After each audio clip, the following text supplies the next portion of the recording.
The broadcast is now starting. All attendees are in listen-only mode. Welcome, everybody. My name is Megan Cox, and I'm the Event Marketing Manager at Curinos. Thank you so much for joining us for today's webinar, Deposit Growth and Retention Strategies in a Falling Rate Environment. As the industry's leading provider of data, analytics, and technologies, we are here to help you better attract, retain, and grow more profitable customer relationships for your financial institution. If you have any questions during the presentation today, please type them into the question box in your GoToWebinar control panel. This webinar is being recorded, and we will send the recording and the deck via email post-webinar. I'll turn it over to Adam Stockton to begin. Thanks so much, Megan. So just by way of introducing ourselves, my name's Adam Stockton. I oversee our retail deposit and lending businesses here at Curinos. I've been at the company for 19 years, focused on deposits for most of that time, and how to help banks grow deposits, price deposits profitably, and improve deposit performance across the board. Augusta. Hi, everybody. Augusta Patton. I run our client solutions group for our deposit and lending platforms and products at Curinos. So it's my job, my team's job to make sure that all of our clients are getting value out of the platforms. We're helping answer their strategic business questions. So excited to spend some time with everyone today. Before we get into the content, just wanted to spend 60 seconds introducing Curinos for those who may not be super familiar with us.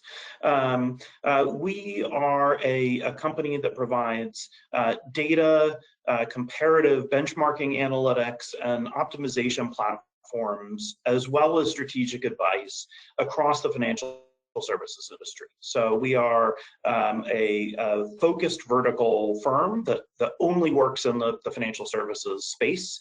And as Megan said, are focused on how to grow profitable customer relationships across deposits and lending. We do work in marketing,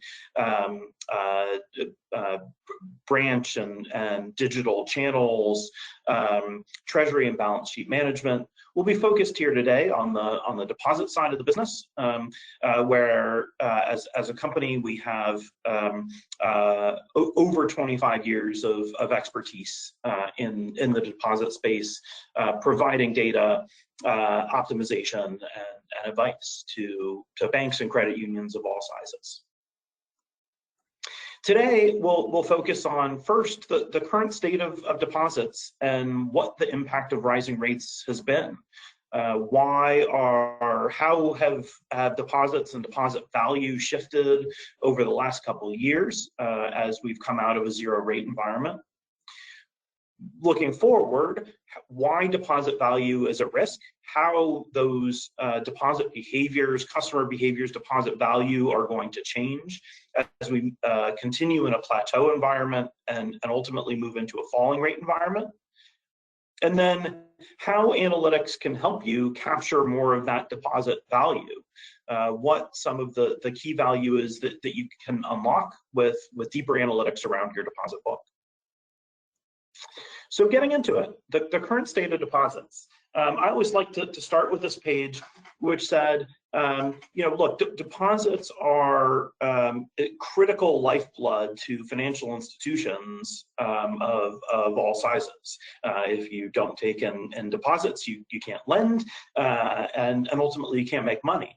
But the strategic focus on deposits diminished for kind of much of the last 15 years of zero rates, when deposits grew really consistently between 5 and 7% a year of retail deposit growth, pretty much no matter what. And so, banks didn't have to think too hard about how to grow deposits. We, open the doors to our branches and deposits just walk in. Didn't have to think too hard about how to price the deposits because, hey, the rates were all super low in a zero rate environment.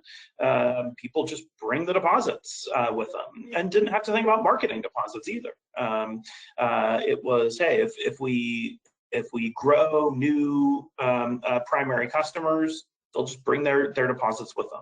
That has obviously changed over the last few years. First, with that massive growth in 2020, as we saw the impact of EIP checks to individuals, PPP loans that were forgiven to businesses. And we're getting a lot of questions around, hey, these are all going to run off in 30 days or 90 days, right? It turned out they didn't. They stuck around for a lot longer than most financial institutions expected.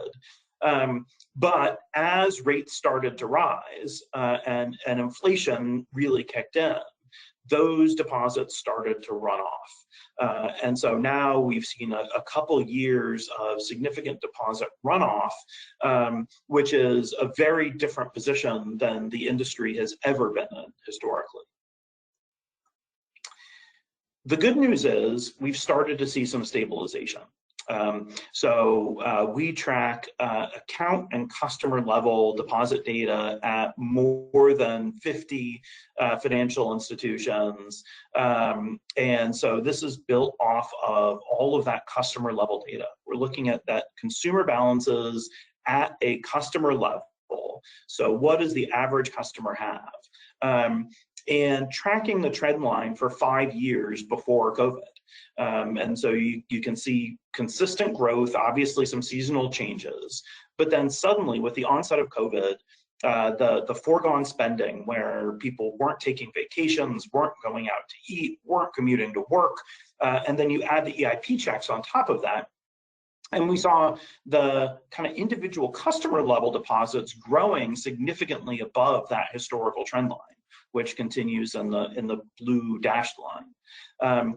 After the couple years of runoff, though, and really starting in fourth quarter last year, we have started to see that trend stabilize. And as that customer level deposits came back down to that trend line, we've now seen stabilization and back towards maybe some very modest growth. That's still going to take a little bit more time to sink in. And we wish we could say it was all good news and we were back to that 5 to 7% growth range. We're not yet. The lagged effects of inflation, where even as inflation has come down significantly, the cost of goods and services isn't coming down. They're just not continuing to go up. So we're not going back to a place, where the cost of milk and eggs and meat goes back to where it was in 2020 or 2019. It's just not going to keep going up as rapidly from here. Wage growth is starting to catch up, but hasn't totally gotten there yet. So until we reach that new equilibrium, which is looking like it's going to be a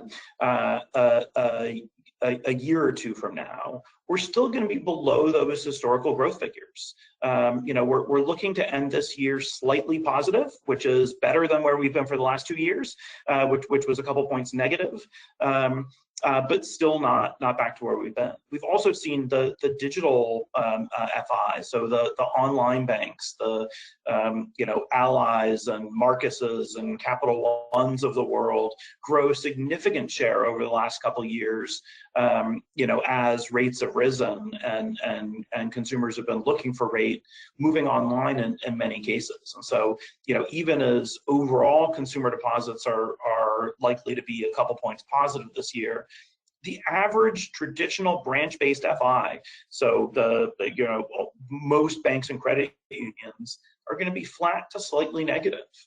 It's still going to be a pretty tough growth environment through the remainder of this year and into next year. The other fascinating trend has been there's been much more dispersion in the levels of both growth and cost as we've looked over the last couple of years. If we look back historically to those 5 to 7% growth years, there's always some dispersion, right? Some banks and credit unions are looking to grow much more aggressively than others.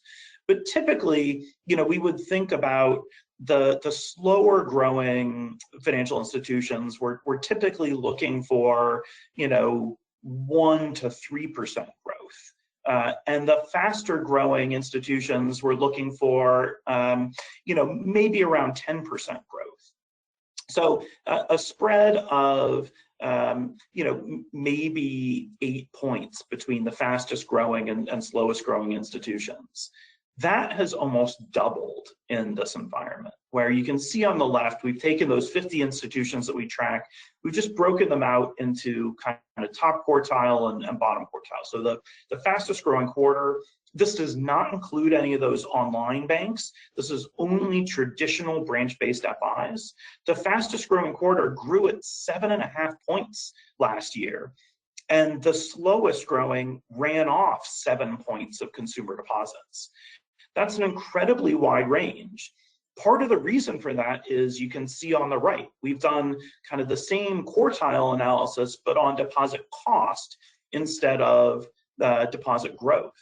The differences between the fast growing or the highest cost and lowest cost quarters of banks, 150 basis points. That is just an enormous difference in terms of ultimately the profitability of the bank or the credit union. And so, in an environment where growing costs so much more, we've seen more CFOs asking about making this trade-off. Are we willing to take 7% runoff if it means our deposit costs can be under 1%? Or do we really need to grow that badly that we'd be willing to see 100 basis points of increased costs on our deposits? These are really big decisions that make huge impacts on deposit costs and profitability overall. In addition to the differences between what banks are doing, we're also seeing much wider differences in the rates that banks and credit unions are paying to their customers and members than we have in the past. And actually, I went back and looked at some of our data going back all the way to 2008, the last time we were in a 5% rate environment. And back in 2008, there were 5% promo rates out there for savings and money market and CDs. But standard rates, so for everyday convenience-oriented savings, those rates were around 1%. For money market, it was the rates after promo went down from 5% to typically in the 2.5% to 3% range. Today, standard rates at most FIs are 25 basis points or below.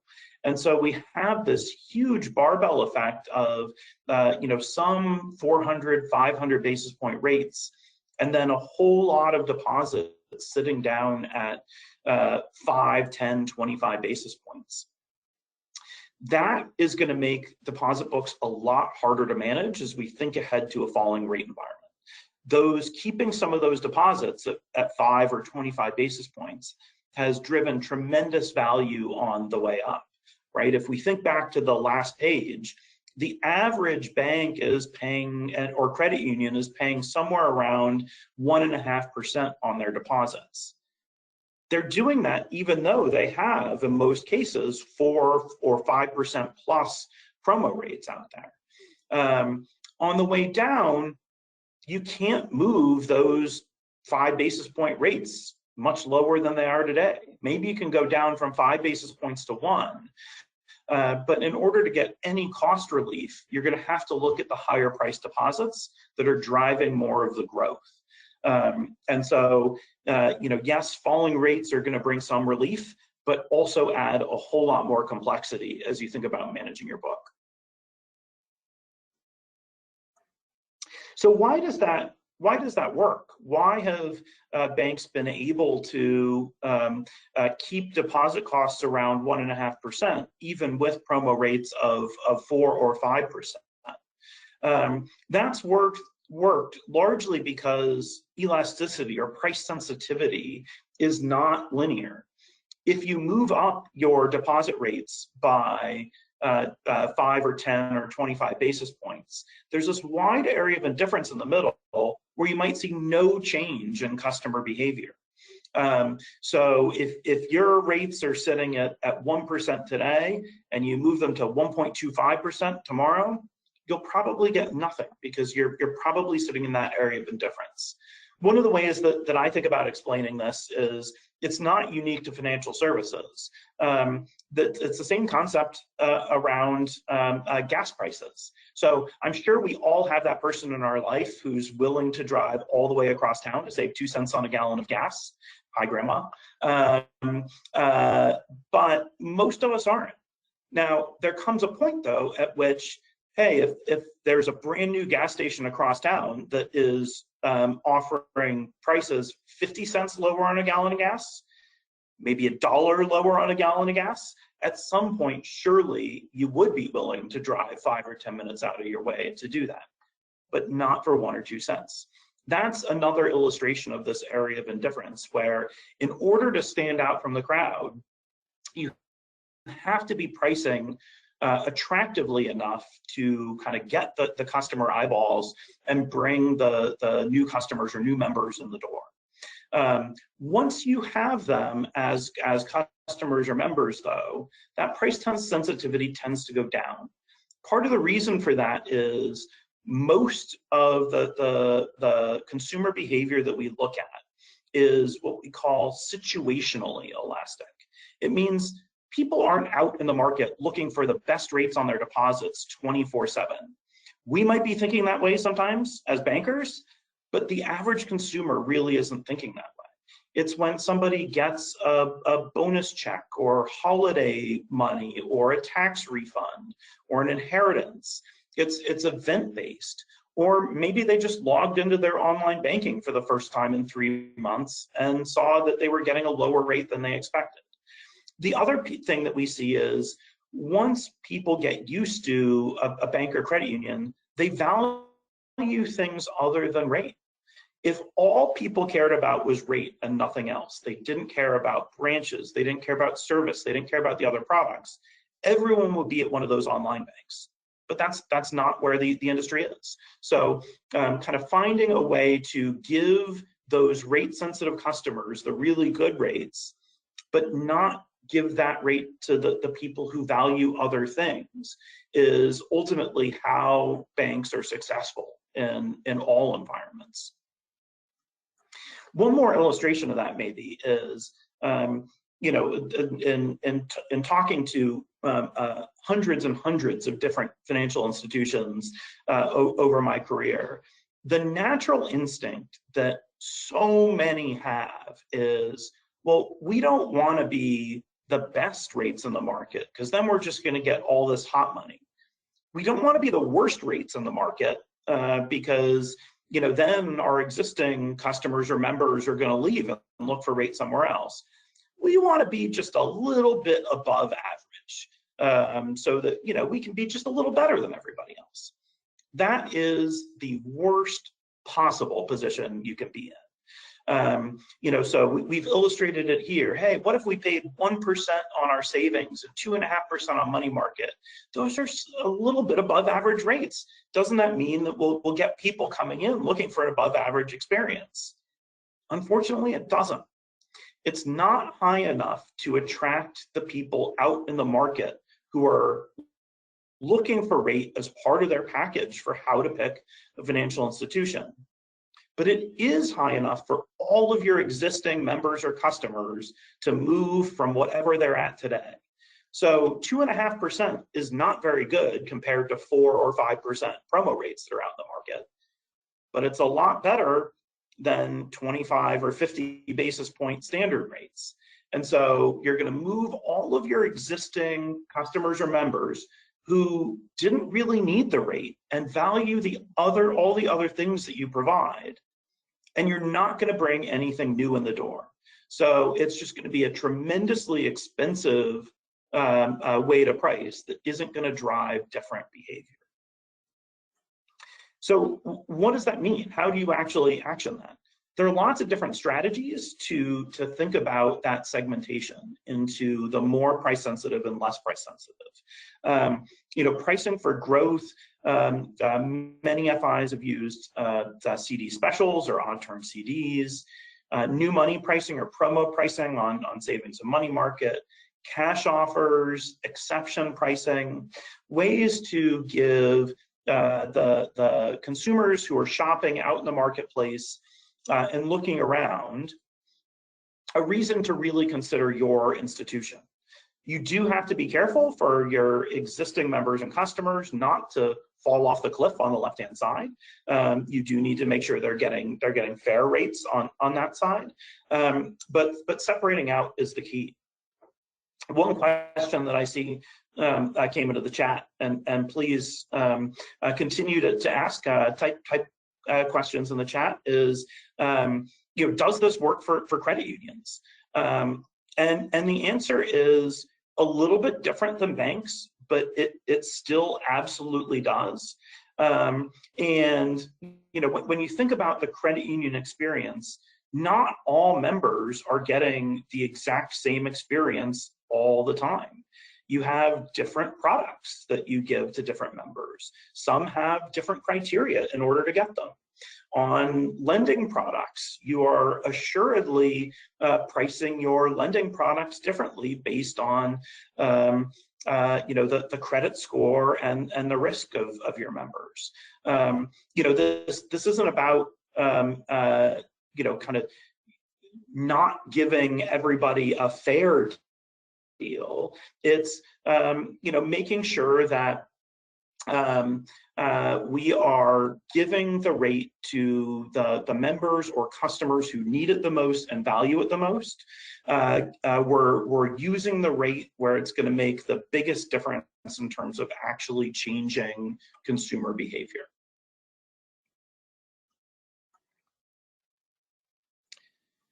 Augusta, maybe you can get a little more into kind of what some of the differences are, and like how much difference does it actually make to be thinking about deposits in this kind of scientific way? Yeah, exactly. So that was a great overview of how to think about and pricing your deposit book in a more scientific way. And my team, like I said at the beginning, is working with clients day in and day out to help them make those more strategic decisions. When you look at, well, how much of a difference does this actually make?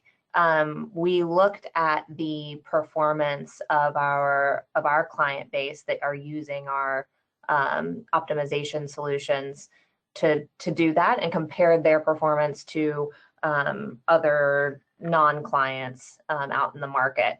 And you can see that the benefits of thinking about your deposits more strategically is hard to understate. So in the most recent rising rate environment, clients that are thinking about this more strategically have higher balance growth and a 15 basis point cost advantage. So they were able to get higher growth at overall lower rates in the most recent rising rate environment. And this holds even in a falling rate environment. So in the last falling rate environment, when we look at our clients, we saw 10 basis points cost advantage.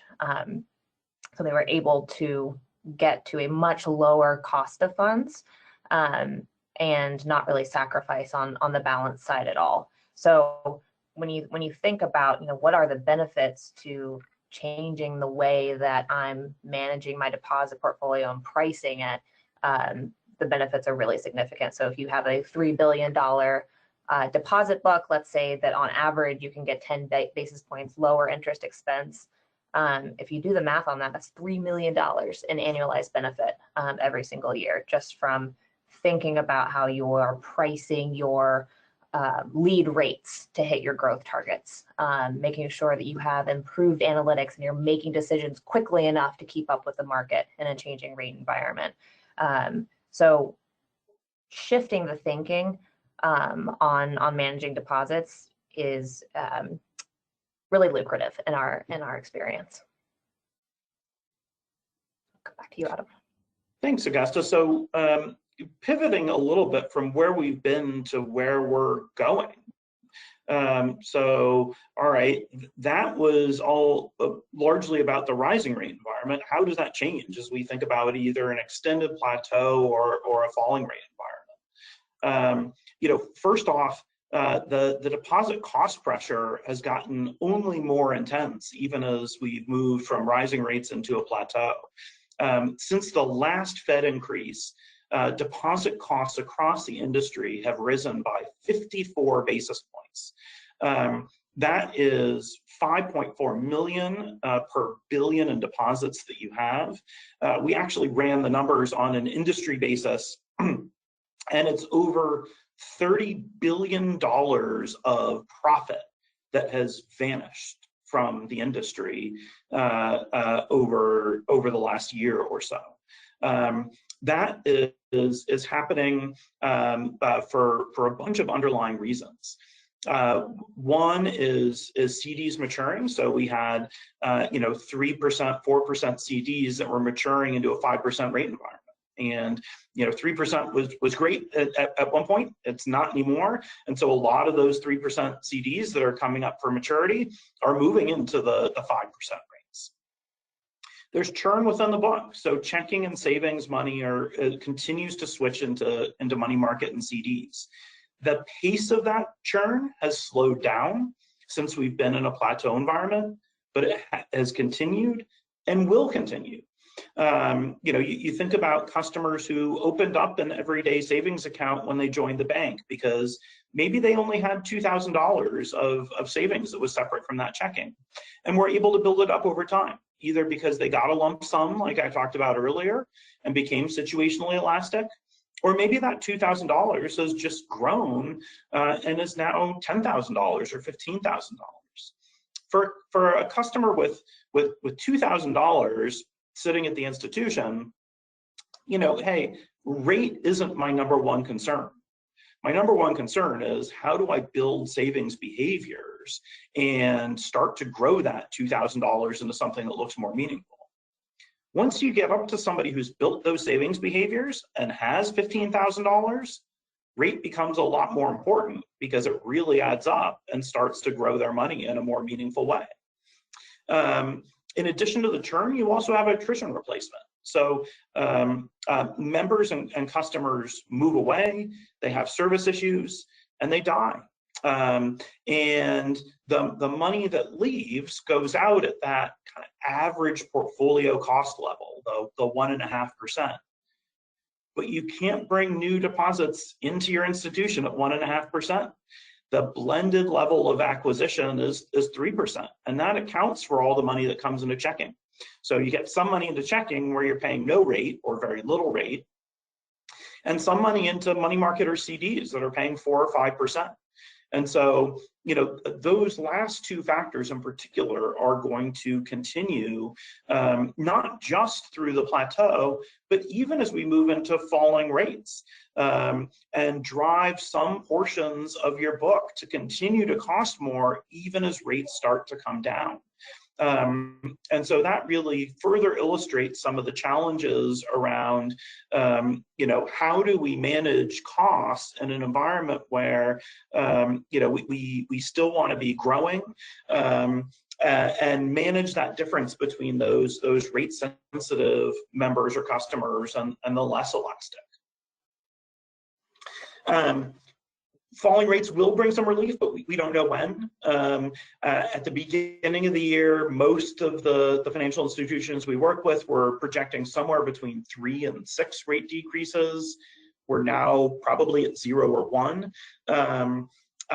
This isn't something new. I like to start looking back at the rising rate environment because it just shows how quickly expectations can change. So, the dark blue bars as of the beginning of 2023 the market was still anticipating only 4 increases through the year. By mid-year, that was up to 14, and even that underestimated where the Fed ended up getting to. So, you know, the planning for different scenarios, being able to be nimble and react to changing market conditions is really key. This isn't one of those things where you can come up with a pricing strategy once a year and just execute on that pricing strategy because, hey, we know what's going to happen. Pricing strategies have to change on a month-to-month and sometimes on a week-to-week basis, depending on how quickly market conditions are moving, what your local competitors are doing, and kind of where the Fed and other macroeconomic factors go. As we move into falling rate environment, so a little bit of the crystal ball, what do we see coming? First is we expect savings to regain share to some extent on CDs.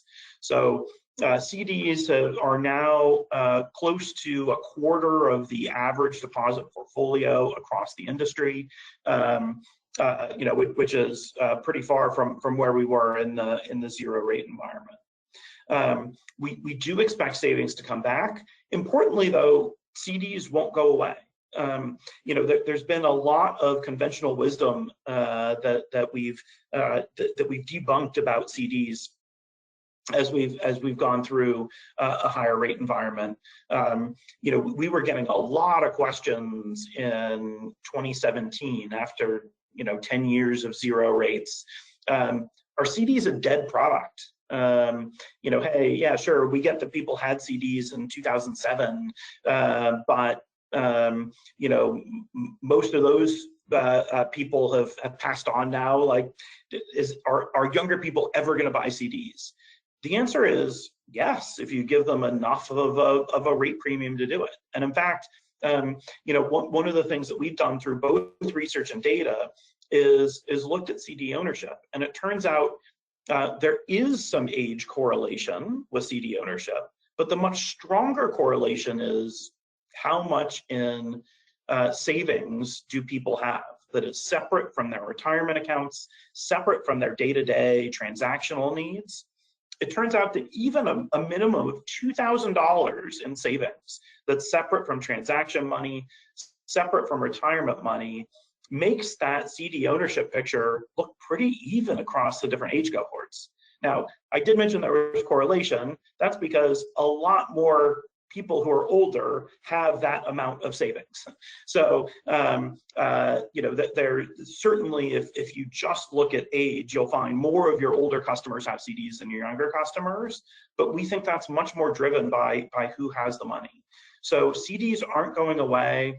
Being able to manage maturities for CDs and continuing to have CDs as an acquisition lever is going to be really important.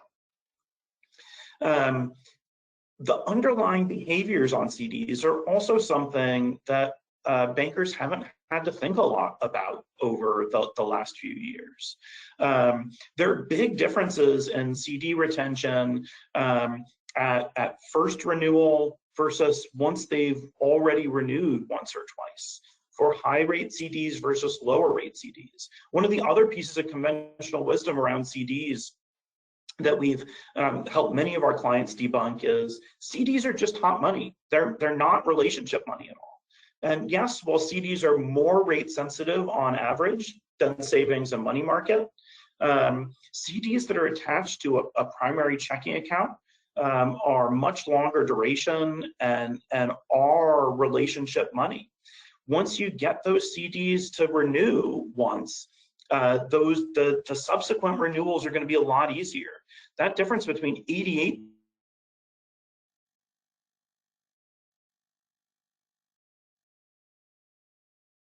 the CDs through a really thoughtful renewal strategy, that makes a huge difference for the value of your deposits over the long run. When rates do fall, a few things that the most successful credit unions and banks will be thinking about. Number one is the segmentation of the consumer base into the more rate sensitive and less rate sensitive segments. So if we need to get some cost relief, if we need to lower some rates, where are the best places to do that? Thinking about different products, balance tiers, places where we're already a little lower than top of market rates. Once our CDs have renewed multiple times, we can't drop our CD rates all the way to 10 basis points and expect to retain, but we might not need to be top of market anymore to retain those balances versus growing the new balances. Second is going with the flow. In a rising rate environment, there was a big advantage to moving first. If you were the first bank in your local market to hit 4% or hit 5%, you probably brought in a whole lot of deposits before your competitors did, because that made a big splash. The opposite is true on the way down, where if you're aggressively lowering your rates and none of your local competitors are, then you might see a higher degree of outflows and lose deposits while ultimately ending up at the same spot. The last piece is making sure that you have a backup strategy. So that you can do a lot on that left-hand side to identify the pockets of deposits that are likely to be less rate sensitive, but you're probably not going to be 100% accurate. So do you have tools that you can use to save those more rate sensitive balances, whether it's a retention offer on savings or money market, whether it's an odd term CD that might be advertised or promoted, or might just be a retention offer, whether it's exception pricing that you use for customers or members who say, wait a second, I still need more rate. Being able to both do the segmentation and have places for that different money to go becomes really important.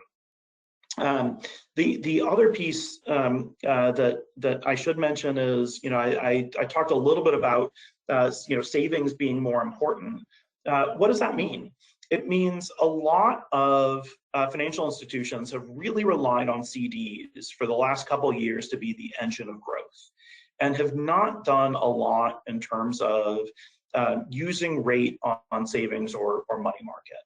It'll be really important to be going back to strategies around promotional offers or cash offers, having different products available, having relationship rates. And that's another place where we've seen some credit unions really lean into is, maybe not playing the same kind of, doing the same promotional tactics that banks do, but rewarding members who do more business with them. And so we're willing to give you great rates and maybe great rates that don't even expire, but we want to be your primary financial institution. And that's another way to separate out some of the more rate sensitive from less rate sensitive money, and the more valuable money from the less valuable money. We want something in return for giving you the great rate, and kind of thinking of it as a fair value exchange. So it is going to be a different environment. A lot of the same principles hold, but how you action them is going to be very different. And it remains to be seen whether the market is as quickly moving on the way down as it was on the way up. Getting a little more into some of the specific outcomes, and doing a little bit of a double click here on CDs, we see a lot of variance in both overall retention at the top. So, some financial institutions are seeing 90% retention of renewing CD balances. Others down in the 70s.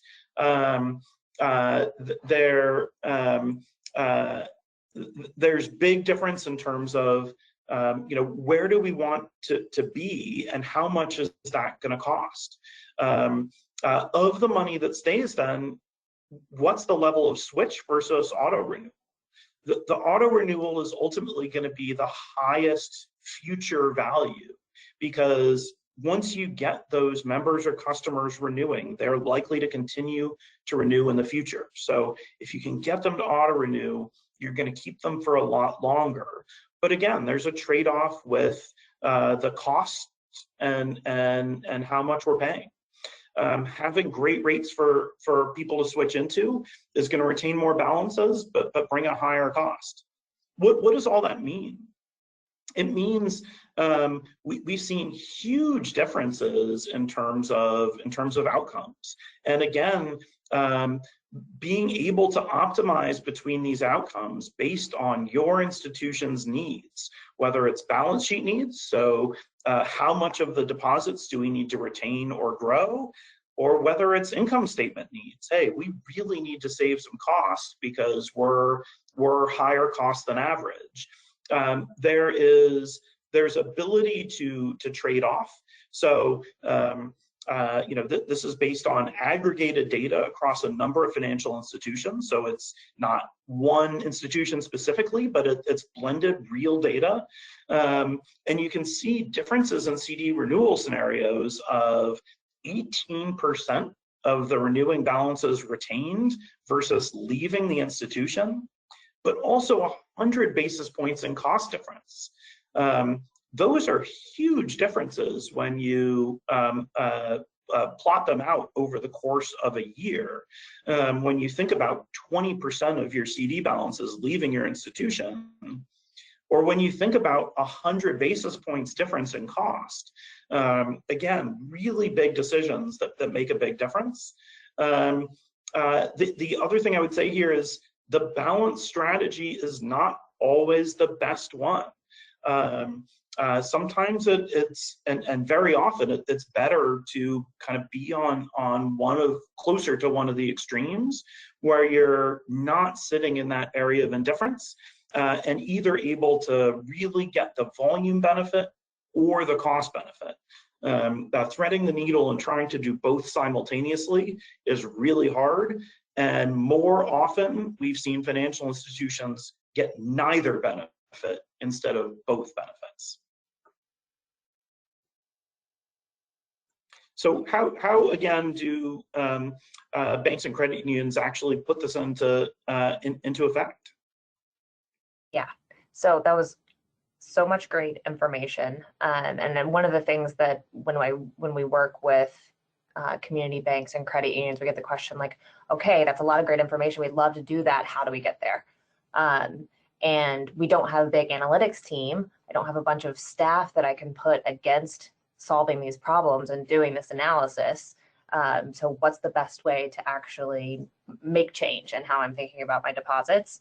And so that is what our Essentials Deposit Optimizer Essentials solution is designed to help with. So it's designed to help credit unions and community banks truly understand what's happening in their deposit portfolio. That's step one, is understanding what's going on in your portfolio so that you can diagnose what needs to happen.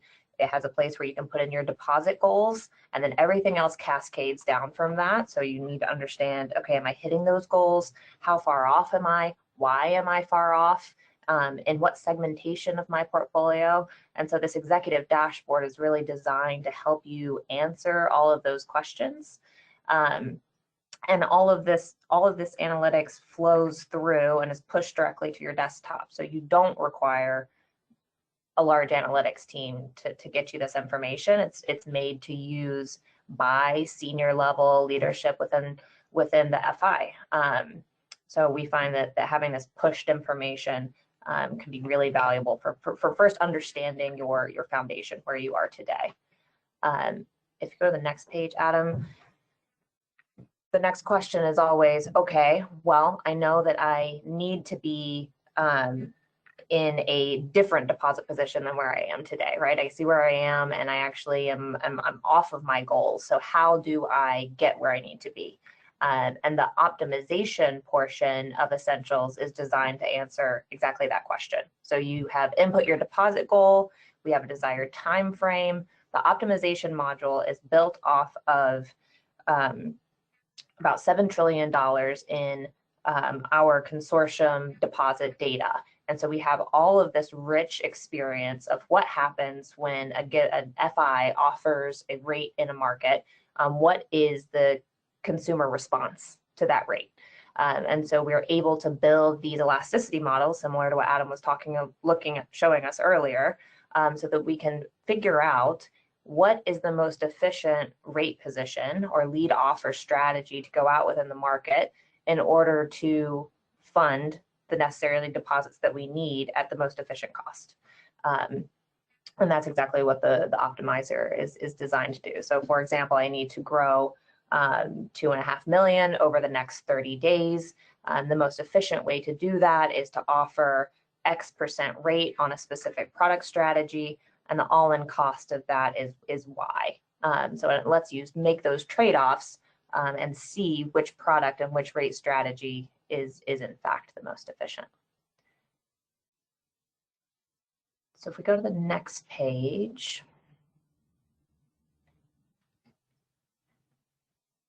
So that was a view into the web platform. Essentials has a number of other supporting pieces that go with it. So one key component is this middle section around the emailed executive insights. So this is going to be information that's similar to what Adam just went through today on this webinar, this expert commentary coupled with our analysis of what's happening in the industry, sent out monthly and weekly into your inbox. So there's no logging in. There's nothing that needs to happen except for you opening up this, these different reports that are going to give you a sense of what's happening in the industry. And also, as part of being in the Essentials ecosystem, there's quarterly webinars. So Adam and his team and other experts within Curinos are leading quarterly webinars that go over these types of market trends. They're updated with the most recent data, and they have live Q&A as well. So that's a great place to go to get your questions answered about what's going on in the industry and how that might impact your institution. And then all of this comes with dedicated client success support. So that's my team who is dedicated to making sure that the analytics turn into true value for your institution. And those are folks with expertise in deposit management, deposit pricing, and analytics that are sort of at your fingertips to help you get the most out of the platform. So I think that that's all that we had for today. Thank you so much for joining. It was a pleasure to speak to everyone, and we will be reaching out to the folks on the webinar to see if you have any additional questions and provide you with the document that we went through today. So thank you, everybody.